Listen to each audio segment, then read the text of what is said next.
What's going on, people? Welcome. Yes, the 2024 Formula One season is fast upon us, okay? It's right here. We can feel it. We can smell it. We've had the testing in Bahrain, and it's only right that we talk about some predictions. I wanted to hold off on the predictions. Why? Because, you just don't know what might happen after what happens in testing. We have to wait and see, don't we? But my name is Pierre, in pole position. If you're joining me right now, guess what? You're in pole position. So thank you for joining me this second. Leave your comments. Do me a favor, leave your comments in the comment section. And if we get the chance, I'll reply to them and we will talk all things Formula One. Today, we're going to be talking about predictions. Yes, people, if you like Formula One content, okay, smash a like on this video, okay? Thank you to the new subscribers as well. Make sure you subscribe to the channel if you are new or you haven't subscribed yet. What are you doing? But anyway, enough about all that, enough of all the housekeeping. Let's dive right in to the 2024 predictions. We're going to do the constructors, okay? And I'll be mentioning the drivers in each of these constructors, okay? So we're going to be talking about that, and then we're going to have a few bold predictions, people to look out for, what to be concerned about. Let's get into it. I start things off, people, with Haas. Why? Well, what is the point of them? They're going to finish P10. Why? Because what is actually the point? Somebody tell me what is going on at Haas. Somebody tell me, let me know why I should even give Haas any respect. Any of the respect it deserves. Why? Why should I give it to them? I don't know what's going on. The fact that they lost Gunther Steiner, sad, gutting. We don't like to see those kind of scenes. Hopefully he'll be doing a bit of punditry, because I tell you what, I'll be all here for the punditry.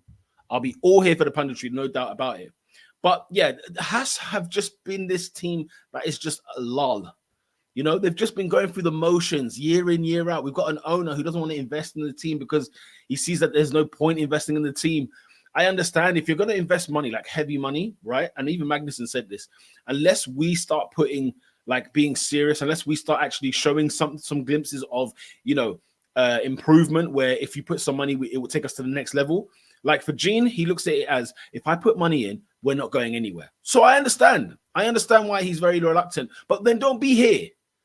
Give it up, okay? Give up the team, find a buyer. Allow other people to come into Formula One, okay? Got a prediction on that a little bit later, by the way. But the Haas situation is bizarre. Ayo Komatsu, you know what? He will be known, he will come in as not the villain, but he won't be popular because of who he's replaced, right? And that makes perfect sense. Gunther Steiner was a larger-than-life character. He's the reason why Haas were relevant. Let's have it right, okay? He was the reason that that they were relevant. Sorry, and he's not been Komatsu's not been optimistic here. He's not been positive in anything that I've kind of watched and read of his, and that's a concern. So he's kind of pessimistic. He knows his team isn't great, and he's basically kind of said from the jump. This was from the launch, like, yeah, it's going to be kind of a hard struggle this year. We're going to try and do what we can, but yeah, nothing to sing about at this moment in time, and that's a concern. If you're a Haas fan, it's almost like, why am I watching Formula One this year? Don't bother, because ain't nothing going to happen. At least you've got Nico Hülkenberg, okay? At least you've got Hülkenberg, a driver that everybody has time for, everybody that, they look forward to seeing on the track. He's got the pace. He's one of those unfortunate and a very, very unlucky driver in Formula One. One of the most unlucky, probably the most unluckiest driver in Formula One history. Up there, definitely up there. And then Kevin Magnussen, I don't know what it is. He seems, maybe it's father time, I don't know. But all of a sudden, he just seemed to have aged dramatically over the last 2 years or so. I remember when I think of Kevin Magnussen, I think of a very strong, kind of a ballsy driver, very strong, very like no nonsense driver, somebody who speaks his mind. He's very aggressive. Don't be fooled. You know what I'm saying? Like he doesn't look like a serious guy, but he is. But he came across that way in terms of the way he carried himself. But now he's very tamed, very much more relaxed. Even the fact that he mentioned about Gene not putting money into Haas because of the fact that he feels like the team needs to improve as a whole. Then maybe, like, you don't really hear that talk from a Formula One driver. The reason like Magnussen will lose his job come down the line is because there's no performance in that car, because there's no results coming from in that car. So it's a strange one to even hear Magnussen talk the way he does. The driver, though, at least the pairing, there's something. the driver pairing is at least something. I don't look at Magnussen and Hulkenberg and think, oh, what's the point of them? I really don't. Magnussen concerns me a little bit. I feel like he's taken a back seat a bit more. I want to see that aggression from Magnussen again. I want to see that kind of, very, very daring Kevin Magnussen. The way he carried himself, there was things about him that I thought, you know what, there's a bit of character that I like, and he's former McLaren, so obviously I'm biased. But as well, they got to sort out their tires on race day, because the tire degradation on race day was ridiculous, was a joke at Haas. In quali, they knew how to get a car at least into Q2, sometimes even into Q3. Like, they knew how to get a car moving, okay? Especially Hulkenberg. He got that car moving last year in quali. But, quali was almost like no point, because the race day came and they were shocking.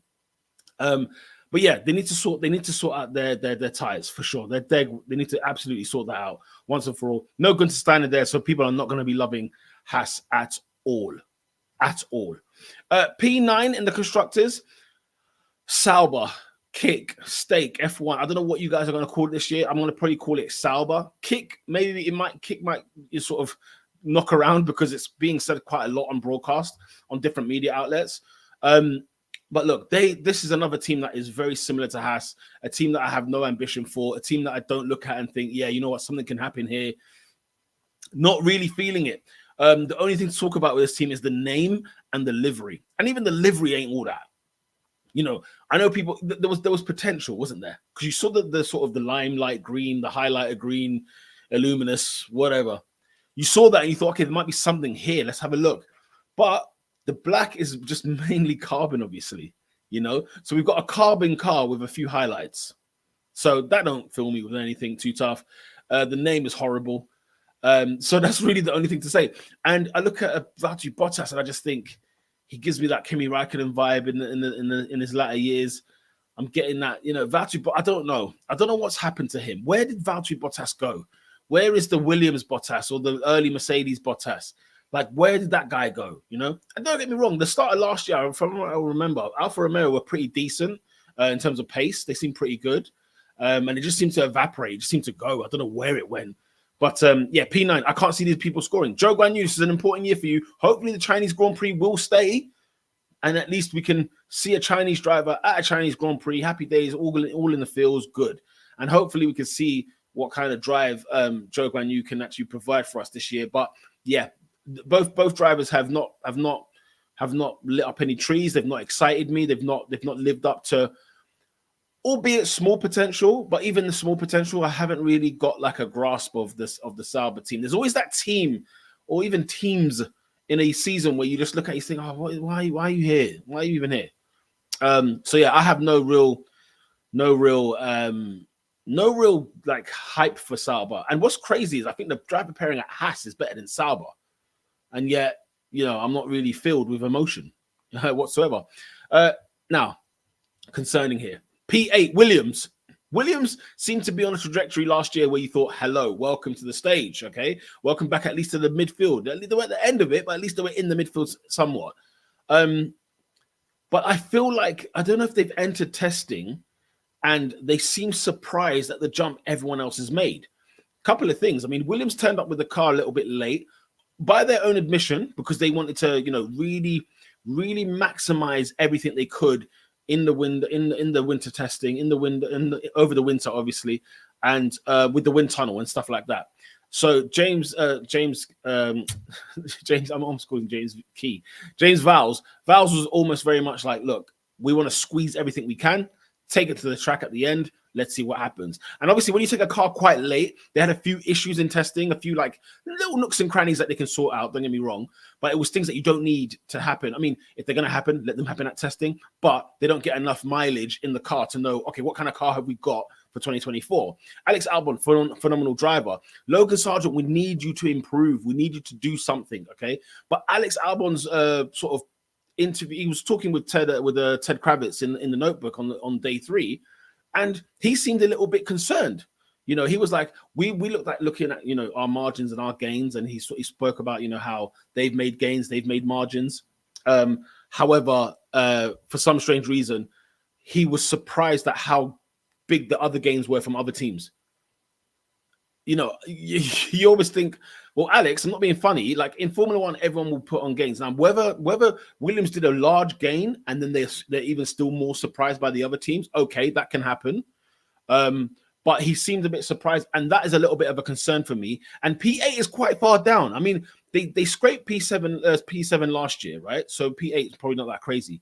But when you look at what else is going on, and this is the other reason why I've got them down in P8, because there's another team that is actually surprising me, which I'll get to later. It's not this one that's coming up next, because this is another disappointing team as well. It is Alpine. Alpine, I'm predicting them to be P7. This team concerns me greatly, and it shouldn't concern me anymore, because guess what? Alpine are being Alpine. This is Alpine. This is what we know them to be. In fact, more often than not, they start the preseason testing making all the noise, talking, too busy talking. And then when it comes to the track, we see nothing from them. We see no progression. We see no prosperity. We see nothing from them whatsoever. Okay. Their drivers don't even want to be there. What was I reading over the winter? By the way, the winter Formula One in 2023, like December and then January 2024, was the craziest winter time I've ever seen in Formula One in terms of a break. Okay, never mind silly season. This was crazy. Carnage took place in terms of the Formula One news. I mean, we could be here all day, from the Horners to the Hamiltons to the Gaslys and Ocons to Sauber, what they've done, and the Visa Cash app nonsense. It's carnage, Toto Wolff and Susie Wolff, what was going on over there, and of course Sainz. Anyway, I'm rambling on. But the Alpine, you know what? Like the livery as well annoyed me. Like the launch annoyed me, man. Because if there was one thing I could hold Alpine for, I said, you know what? One of the best liveries on the grid, as usual. And when they were, and this goes back to their Renault days. Their Renault days, they were a team that were just not serious. They were just not serious when they were a team that could have so much potential. There was so much to see in that Renault. The livery was fantastic. Then they moved to Alpine. I was gutted to see the black and yellow go. But guess what? They brought out the Aquafresh kind of Colgate kind of liveries. And I was like, hello, with a bit of Castro on there as well. Add that green in there as well. Lovely, looking nice. But at the same time, we're getting these results. Same old mid-peen Alpine. They had a disaster. Was it last season? The season before? Where Alonso just set off a rocket and it completely, like, maybe it was Vettel's fault because obviously he left Aston Martin, was leaving Aston Martin, and then Alonso jumped ship. And then obviously Oscar Piastri as well said, I don't want no part of this. But I look at them this year, and then, the one thing that they actually did have good that was good was the livery. Look at the livery this year. It's a disgrace. Have you seen it? There's so much carbon on that livery that I cannot understand. I can't get my head around. What is it? The Formula One needs to change the rules, because the car is not even recognizable anymore. It's a carbon car with a hint of pink and blue. That's it. It's not a pink and blue car with loads of carbon on it. No. Call it the other way around. They've made a carbon car, like the Stake F1 team. They've made a carbon car with a little bit of highlights. That's what they've done.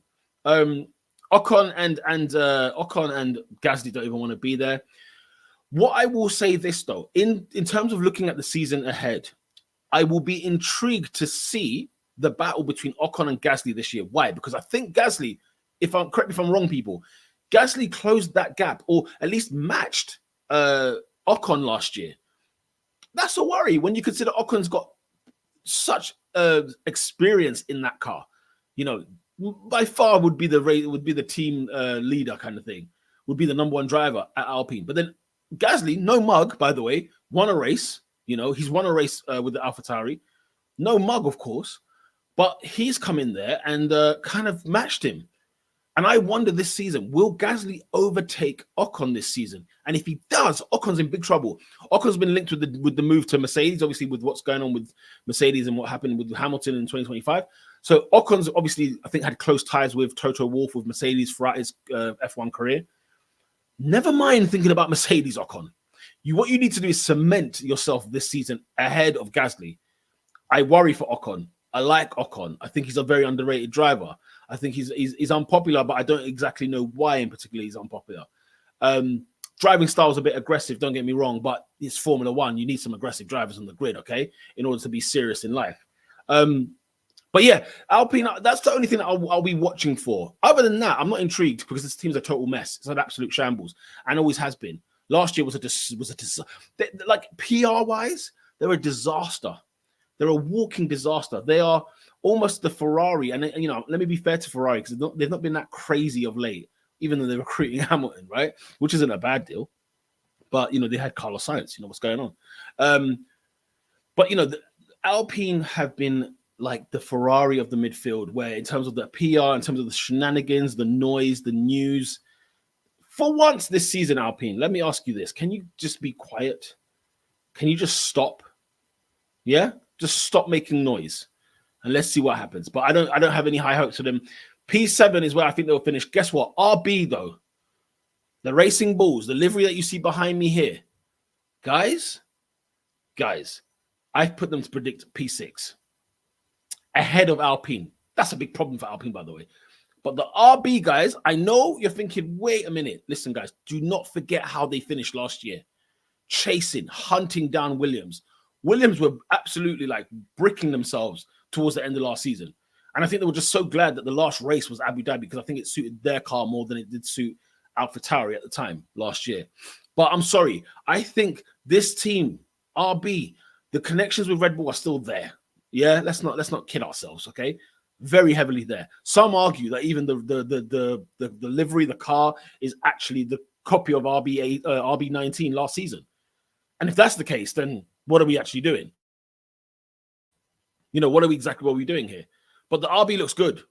It's good.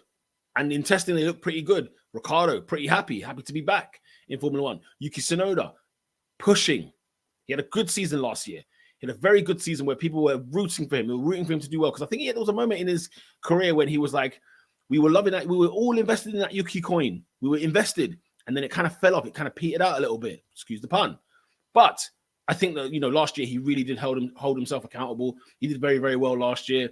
Did well against Nick de Vries. And then obviously when Lawson came in, you know, Lawson done a good job as well. You know, he's done a very, very good job. And then, of course, Danny Ricciardo in there as well. Great livery as well, by the way. Great livery. Fantastic livery, by the way. Gave me the hint of the Toro Rosso days. So if you called it a Toro Rosso, nobody would be calling you mad, because it looks lovely. You know, it's my background here. It looks absolutely lovely. I love that livery. One of the best out there. We'll be doing a livery, of course, ranking the liveries at some stage. I want to wait till the race days. At least we see the cars on track properly before ranking them just on renders. But yeah, I'm looking forward to seeing what they do. I think there's got a lot more in the tank. I think there's a lot more hidden in that RB for 2024. So just watch out for Yuki. Watch out for Danny Ricciardo as well. Let's see what they can muster in 2024.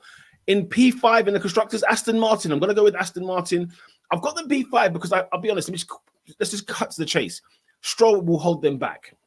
Yeah, Lance Stroll will hold them back. Sorry, we know. It's not even an elephant anymore. It's the room. You know, it's not even the elephant in the room. It's the room itself.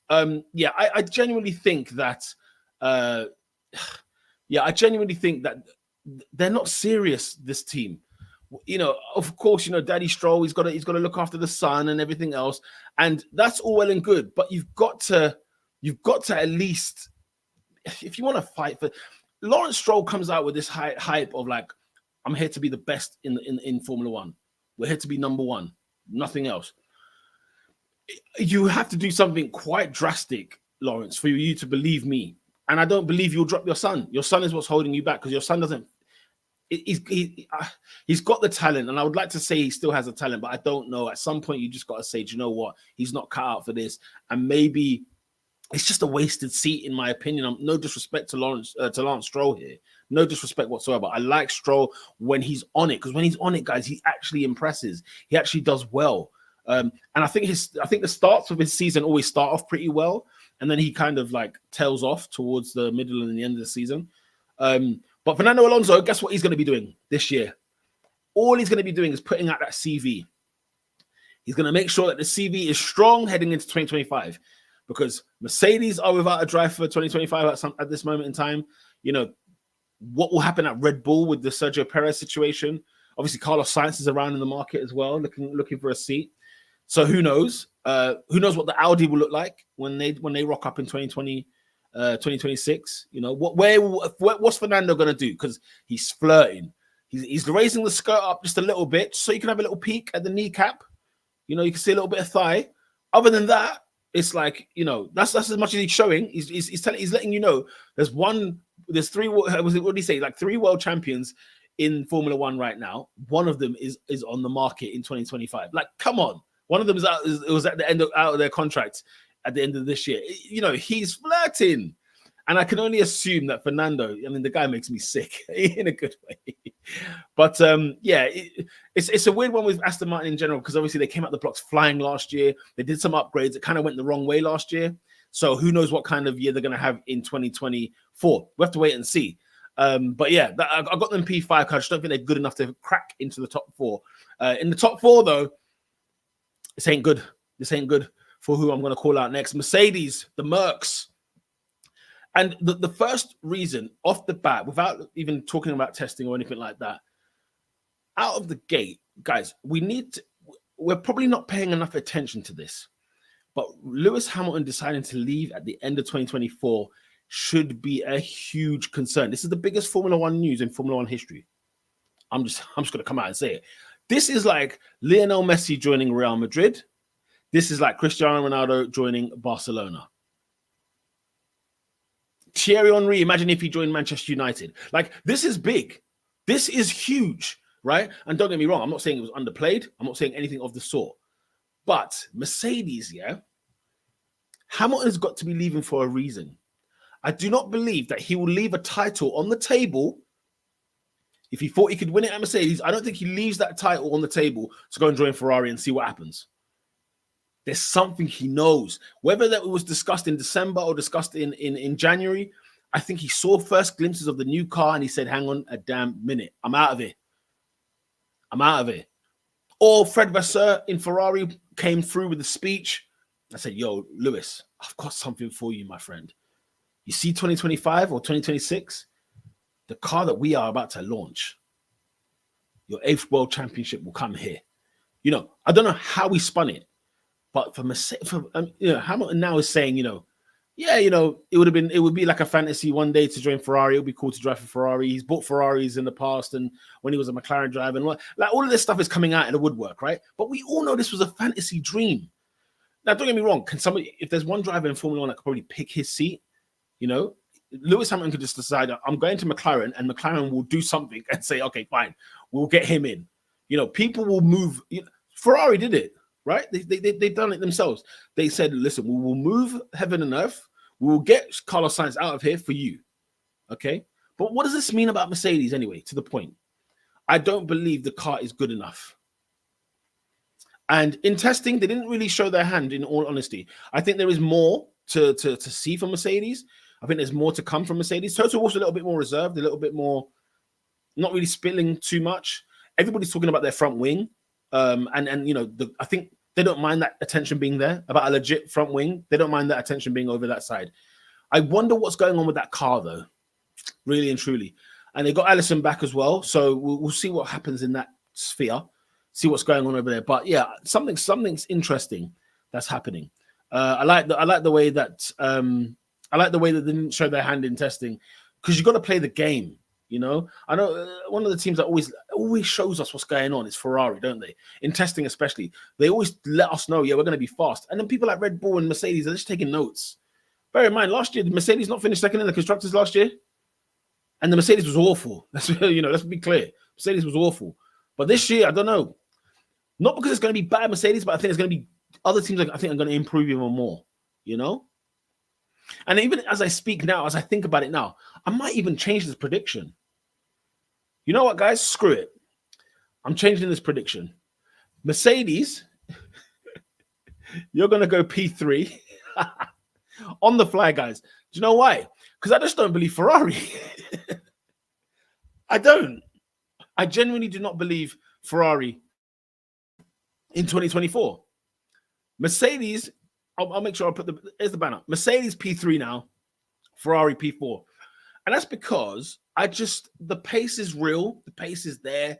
Ferrari have always had the pace. But you know what? Just thinking about last season, how on earth did Mercedes finish above Ferrari last season? Really and truly. Like, let's not forget how bad Mercedes were last year, at least at the start of the year. Let's not ignore. And I think Mercedes, all right, I think what I believe in Mercedes more, I believe in the maturity and competence of Mercedes to get things over the hill than I do Ferrari. And that's why I've gone Ferrari P4. Sorry. Okay? It might sound ridiculous. Where on earth am I getting this Mercedes loving? Believe me, I'm not a Mercedes fan by any stretch of the imagination.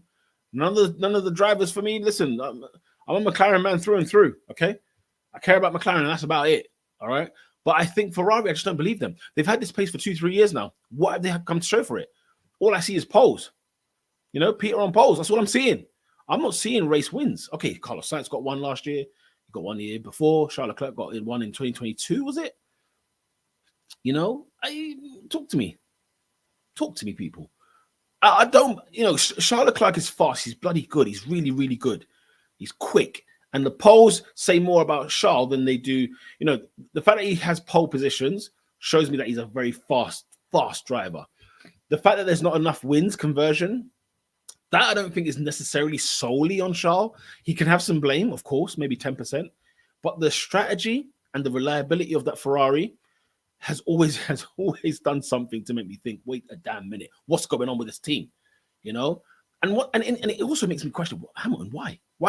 Like, you know, okay, he wants to wear red for a year, you know. Let me at least say I drove Ferrari. Let me try and win Monza. You know, I want to see the Tifosi. You know, I want to see, like, I can imagine that's what he was thinking. But if he's thinking about the title with Ferrari,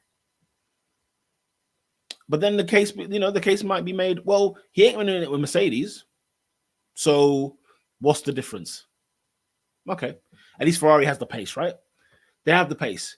And the driver pairing has got some dignity. But the fact that there's just a little bit of a cloud over their heads with the whole Carlos Sainz situation, you know, it doesn't look good. I wonder what Carlos Sainz will do this year. Charles Leclerc, I think, will have a strong year because he now knows he's the number one driver at least this season, and he also knows that, you know, he's got the pace. He knows how to drive a fast car, and he knows how to be fast on track, right? So he will be fine. Carlos Sainz, I just wonder, like, I like Carlos Sainz. I think he's actually a really good driver, and he's been very unlucky, actually. He could be ahead of Leclerc in terms of, like, season, like, head-to-head seasons, right?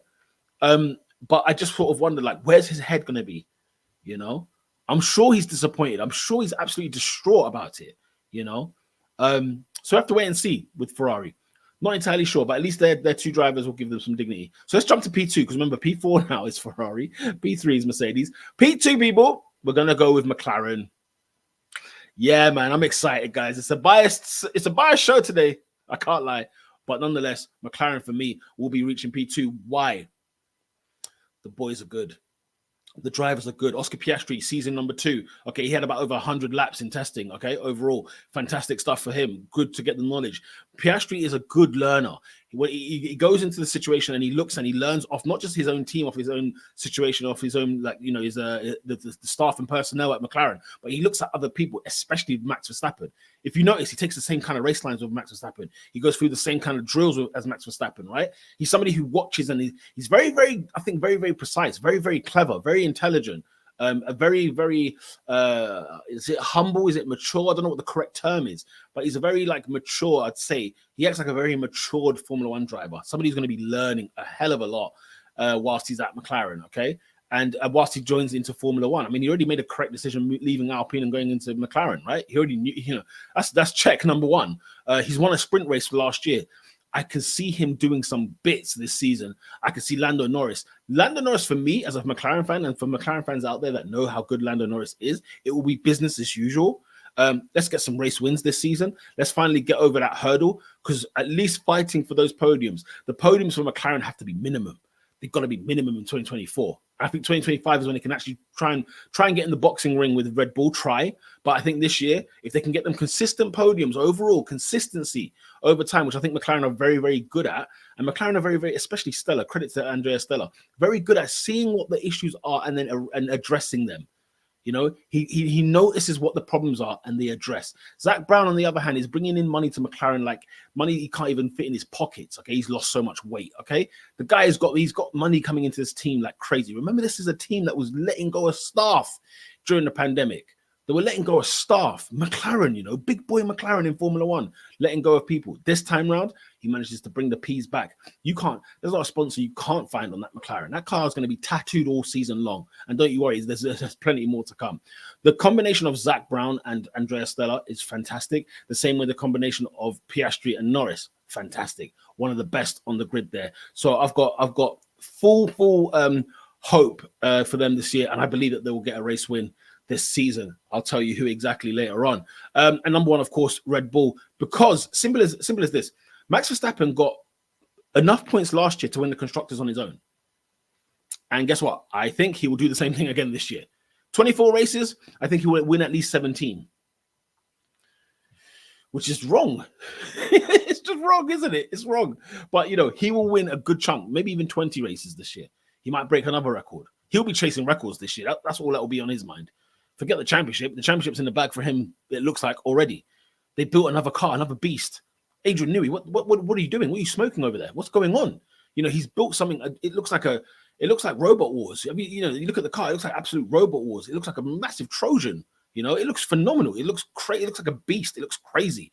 And it's quick again, right? Albeit testing. We don't know fuel loads. We don't know X, Y, and Z. But we're going to see during the Bahrain Grand Prix, Saudi Grand Prix, and so on. We're going to see what's going to happen over those races and see how good the Red Bull will be. Red Bull will finish Sergio Perez, he will still get points, of course. And those points will obviously amount to the Constructors' Championship.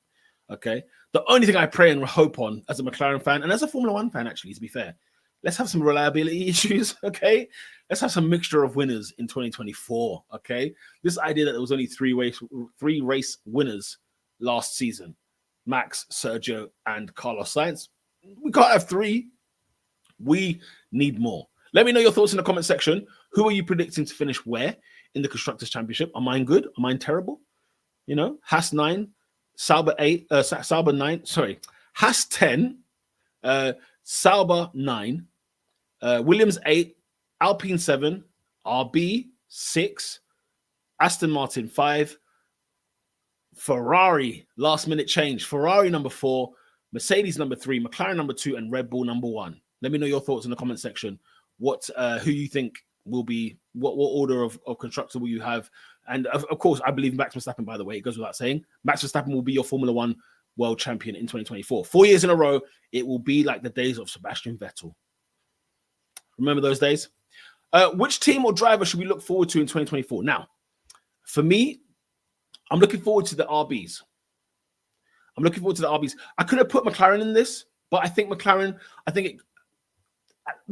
it goes without saying. I think McLaren are going to do brilliant. And it might be a shock to some other people. It won't be a shock to me. I can assure you of that right now. Okay, I've been watching them very, very closely over this past year. And so, McLaren will do well. But I am looking forward to the RBs because we still don't know what the full potential is. I think there's still more in the tank for them. I think the way that they ended last year was phenomenally well, really aggressive, really strong at the end. The ties with Red Bull obviously are still rife. And then when you look at the kind of the car that they've made, it looks like it's very similar to the RB19. And so I think there's going to be a lot of gains in the midfield for them.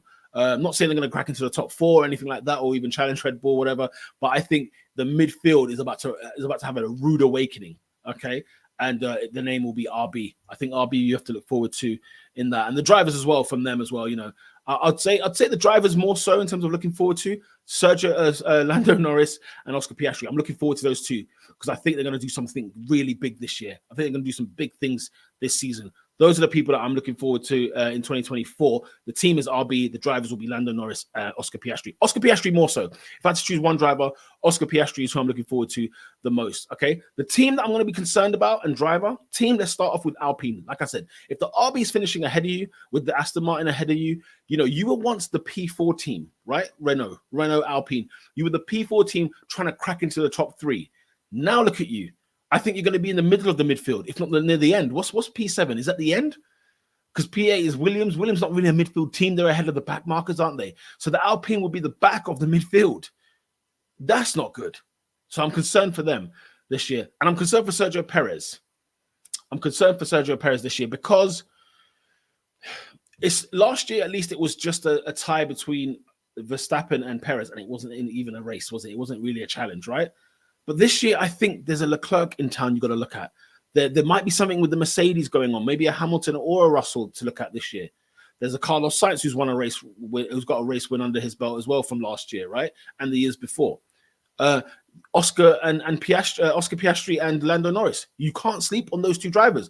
McLaren are here, Sergio Perez. They're here. So you got to watch out for that. And who knows what kind of Fernando Alonso we've got on our hands? Do we know? Does anybody know? Not entirely sure. Okay. But the other thing that I'm also going to say, the reason I'm so concerned about Sergio Perez, because in part of my bold predictions, Sergio Perez will lose his seat at Red Bull this season. And it does not fill me with any joy whatsoever. Sergio Perez, former McLaren driver. I've always got time for you. If you've driven for McLaren, you're my guy. You are my guy. But I think he will lose his seat in 2024 to Danny Ricciardo. And whether that means he will go into the RB, not too sure. But if he does, I'm sure he'll do bloody well in that RB anyway. And maybe just trying to fight for that title is just not there for Sergio. I don't think he's got it in him. And I think mid-season, Red Bull will pull the trigger. The other bold prediction, speaking on Red Bull kind of in that conversation, I think Christian Horner does not last as team principal at Red Bull this season. The investigation that's going on, it's heavy, it's big, it's an important one, it's a serious one. And of course, you know, when you're under investigation, you know, you're not going to be your jovial self. You're not going to be quite the same. But the demeanor of Christian Horner is very concerning. The way he's, it's almost like he knows something and he just kind of knows like the inevitable is going to happen. And I just have a feeling, you know, I'm not seeing much of him at the moment. I'm not seeing a lot of him talking anywhere. I'm not really. And when I do see images of him or interviews of him, it's a very different Christian Horner, you know, because he's dealing with a very serious case. And I think Red Bull might just say, look, bro, we just need to step aside. We don't need this cloud over our season, because there's a cloud over that season. And maybe another team can capitalize on the constructors because there's a cloud on the season of Red Bull at this moment in time. And I think Red Bull, who usually think fast on their feet, I think they will snap and pull the trigger. So imagine that's going to be a heavy year for Red Bull, right? Danny Ricciardo, Sergio Perez getting sacked, Danny Ricciardo joining Red Bull, and Christian Horner being relieved of his duties. At least like a suspension of some kind. Maybe they'll bring him back after the investigation is done and it's over and done with. If the investigation is quick, then fair enough, it's quick, it's done. But I have a feeling that they're going to take some time on this. And the longer it goes, I think they're just going to say, do you know what, let's have a conversation. Maybe when there's like a break in the season, or maybe even just before the Bahrain Grand Prix. Who knows? We might get a bombshell early doors and we just find out, oh my God, what's happened here? In terms of the McLarens, I want to talk about the McLarens real quick. I think there'll be 2 new race winners this season. Yes. Lando Norris will win a Grand Prix in 2024. Oscar Piastri, you as well, my friend. You as well, my boy. You're going to win a race in 2024. I believe both McLaren drivers are going to win races, or a race each this season. I'll go as far as that. Yeah. Crazy, bold, biased. Yes. All of the above. Finally, as well, another bold one. I believe this. Andretti will be announced this season to be a Formula One team in the future, whether it's 25, 26, 27, whatever. I believe that we're going to hear an announcement this season. Why? I don't believe there'll be an 11th team in Formula One, but I believe they're going to buy somebody out. I look at Haas and I think, come on, the writing's on the wall. The writing is on the wall, Haas. You can't do this. You can't last this long. Okay. And then I also believe that they could even replace Audi, because Audi at the minute, there's a trouble going on at Audi at the moment about the 2026 regulations, about them entering Formula One. The deal is already in place for Audi to be there. They're moving the pieces already. I think that's why Seidl's joined the team under the Audi brand.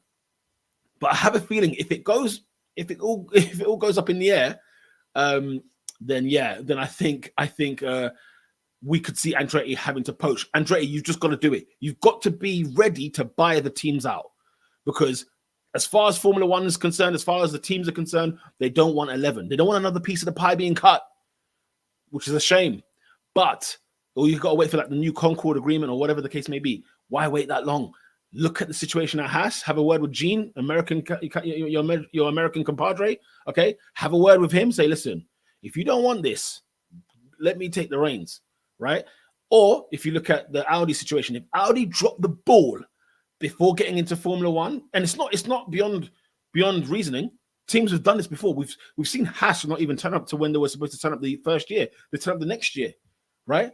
We've seen this happen before. We've seen BMW come and go. We've seen Porsche come and go. We've seen people come and go. Toyota, Honda. We've seen them come and go. I think, though, you've got to be ready to pounce. Okay, Andretti? You've got to be ready to pounce, because I believe that they will be announced as a Formula One team in the future. Those are my bold predictions for the 2024 season. Let me know if you think I am nuts, crazy, out of my mind. Listen, if I'm all of the above, hit a like on the video, please. Smash a like on this video. Subscribe to the channel if you're not already subscribed. If you like Formula One content like this, I'm going to be doing this a lot this season. 2024, sorry, is going to be the Peter on Pole edition of content creation. Okay, make sure you join me. If you like Formula One content like this, make sure you smash a like, leave a comment in the comment section. Okay, I will respond to those comments. Thank you very much for those that have joined me, that have been subscribing to the channel, that have been liking the videos. I've been seeing you new subscribers. Okay, let's get to 1K this season. I want to get to 1K this season. We've been on 600 for a little bit now. Let's get to 1K this season. Thank you for all of you. If you love Formula One content like this, you people are in pole position right now. If you're watching, you're in pole. And you can follow me on all social medias. On Twitter, X, I'm Peter on Sports, because I talk about other sports as well. Then I'm Peter on Pole on YouTube, Instagram, and TikTok. Until next time, people, 2024, I can't wait. We're here. Here's your predictions. Let's hear yours. Until next time, lights out. Peace.